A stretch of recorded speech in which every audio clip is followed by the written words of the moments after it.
Oke, berjumpa lagi bersama saya Hani Bajer Channel. Sediakan waktu minimal 5 menit saja setiap hari untuk membaca buku. Perlu Bapak Ibu ketahui, ini bukanlah audiobook.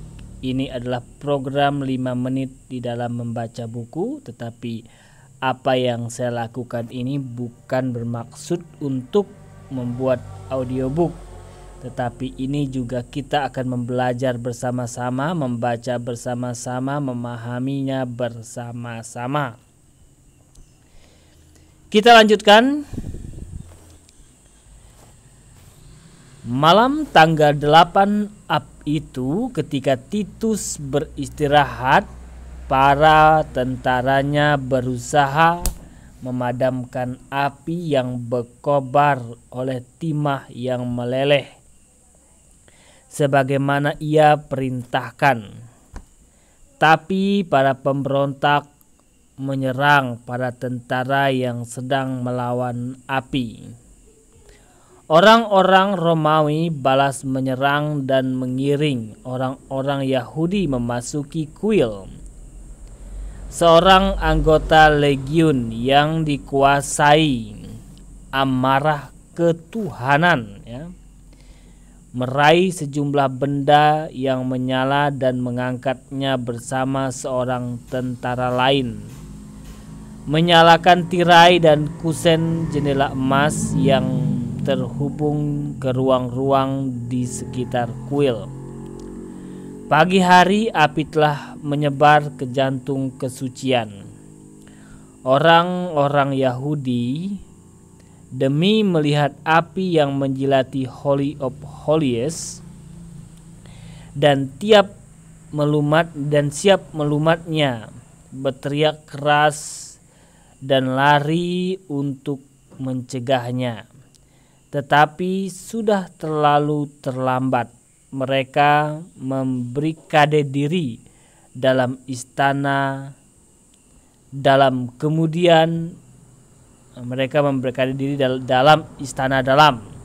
kemudian memandangi dengan diam mencekam.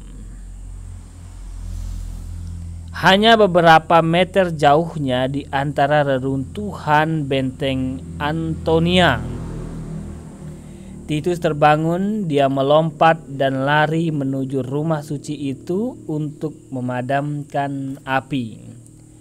Para pengiringnya termasuk Josephus dan mungkin Raja Agrippa dan Berenice menyusul, dan di tengah mereka berlari ribuan tentara Romawi. Semua terkejut bukan kepalang. Pertempuran menggila. Josephus mengklaim bahwa Titus memerintahkan lagi pemadaman api. Tetapi kolaborator Roma ini punya alasan yang bagus untuk memanfaatkan patronnya. Meski demikian, setiap orang bertindak. Api berkobar-kobar dan tentara-tentara Romawi tahu bahwa dalam hukum peperangan, sebuah kota yang melawan dengan begitu gigih harus dimusnahkan. Mereka berpura-pura tidak mendengar Titus dan bahkan berteriak kepada para kamratnya untuk melemparkan lebih banyak bahan bakar. Para anggota legiun begitu tergesa-gesa sehingga banyak yang terjerembab atau terbakar sampai mati dalam hiruk pikuk haus darah dan haus emas. Menjarah begitu banyak emas sehingga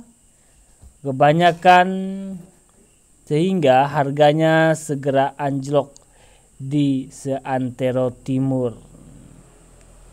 Para Titus Legiun begitu tergesa-gesa sehingga banyak yang terjerembab atau terbakar sehingga sampai mati di dalam hiruk pikuk haus darah dan haus emas menjarah begitu banyak emas sehingga harganya segera anjlok di Asia Timur.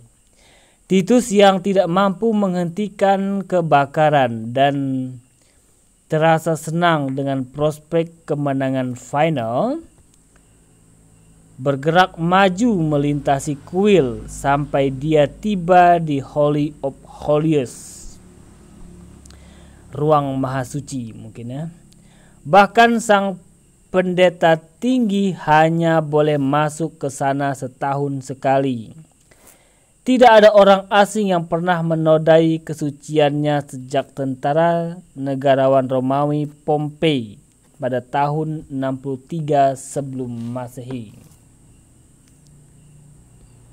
Tapi Titus mengolok ke dalam dan melihatnya dan isinya yang menurut dia amat sangat superior, tulis Josephus. Benar-benar tidak serendah yang kita gembar-gemborkan. Kini dia memerintahkan para perwira memukuli tentara yang menyebabkan api, tapi semangat mereka terlalu kuat. Saat api naik di sekitar Holy of Holies, Titus ditarik mundur oleh para pembantunya dan tidak ada lagi orang yang melarang mereka membakar. Pertempuran berkecamuk di antara api. Orang-orang Yerusalem yang kebingungan dan kelaparan berkeliaran di sana kesana kemari dan hanya bisa bersedih di portal-portal yang terbakar. Ribuan orang sipil dan pemberontak berkumpul di undakan-undakan altar, menanti pertempuran sampai akhir dan mati tidak berdaya. Semua disembelih oleh orang-orang Romawi yang kesetanan. Seakan-akan ini sebuah pengorbanan massal manusia. Sampai di sekeliling altar terbaring mayat-mayat yang ditumpuk-tumpuk. Dengan darah mengalir menuruni tangga. 10.000 orang Yahudi mati di dalam kuil yang menyala. Gemerentak suara batu-batu besar dan tonggak-tonggak kayu terdengar seperti halilintar. Josephus memandangi kematian kuil. Kobaran api menjalar jauh dan luas. Kobaran api menjalar jauh dan luas, beradu dengan raungan korban-korban yang jauh, dan bila terlihat tingginya bukit serta tumpukan benda yang terbakar, seseorang pasti mengira seluruh kota sudah musnah dilalap api. Dan kemudian suara hiruk-pikuk tak ada yang lebih memekakan telinga dan memilukan dari itu. Ada teriakan-teriakan perang dari legiun-legiun Romawi yang merengsek maju. Lolongan para pemberontak yang dikelilingi api dan pedang. Orang-orang berlarian dengan panik ketakutan tapi jatuh ke tangan musuh. Dan jeritan-jeritan mereka saat menemui ajal bersekutu dengan ratapan dan tangisan dari mereka yang ada di dalam kota, Transyordan dan perbukitan di sekelilingnya menyumbang gema, membuat suasana kian mencekam. Kau tentu akan mengira bukit kuil mendidih dari dasar, karena di mana-mana ada kobaran api besar. Bukit Moriah salah satu dari dua perbukitan Yerusalem. Di sana Raja Daud menempatkan tabut perjanjian, Ark of Covenants, dan tempat putranya Salomo atau Sulaiman membangun kuil pertama, merupakan panas api di setiap bagiannya. Sementara di dalamnya mayat-mayat menutupi lantai, tapi para tentara menginjak-injak mayat-mayat itu dalam luapan kemenangan. Para pendeta kembali memerangi dan sebagian menceburkan diri ke api.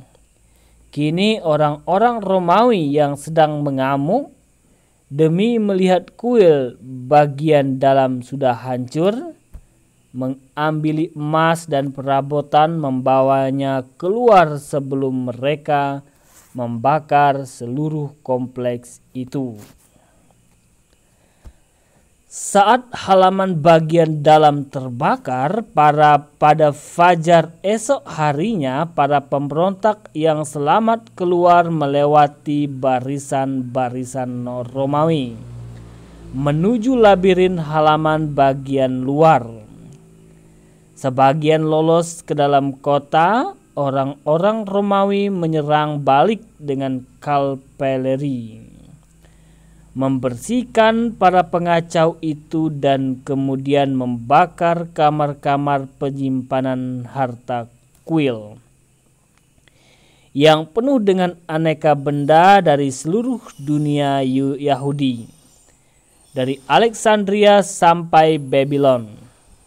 Mereka menemukan 6.000 perempuan dan anak-anak berjubelan karena seorang nabi palsu. Mereka menemukan 6.000 perempuan dan anak-anak berjubelan karena seorang nabi palsu sebelumnya mengklaim bahwa mereka bisa mendapatkan tanda-tanda mujizat penyelamatan mereka di dalam kuil.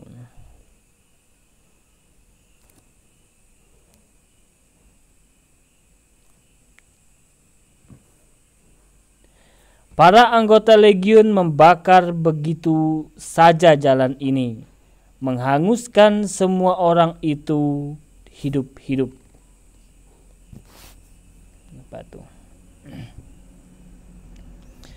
Orang-orang Romawi membawa elang-elang mereka ke Bukit Suci, berkorban untuk dewa-dewa mereka dan memuji Titus sebagai imperator atau panglima tertinggi. Para pendeta masih bersembunyi di dalam Holy of Holies. Para pendeta masih bersembunyi di sekitar Holy of Holies. 2 tercebur ke api dan 1 berhasil membawa keluar harta benda kuil. Jubah-jubah pendeta tinggi, 2 kandil emas dan tumpukan kulit kayu manis dan kasia. Rempah-rempah yang dibakar setiap hari di rumah perlindungan. Itu rempah-rempah yang dibakar setiap hari di rumah perlindungan itu. Ketika sisanya menyerah, Titus mengeksekusi mereka seakan-akan memang pantas para pendeta binasa bersama kuil mereka. Apa salah pendeta sehingga bisa dieksekusi seperti itu? Titus, mungkin beliau adalah seorang kaisar Romawi pada waktu itu. Ya, kaisar Romawi mungkin. Ya, cukup mengerikan ya cerita ini, di mana suatu kuil yang dianggap sakral dibakar, dijarah dan dihancurkan oleh tentara Romawi. Oke, demikian pertemuan kita kali ini. Sampai jumpa di pertemuan kita yang selanjutnya. Sediakan waktu minimal 5 menit untuk membaca. 5 menit saja. Kita jumpa di lain kesempatan.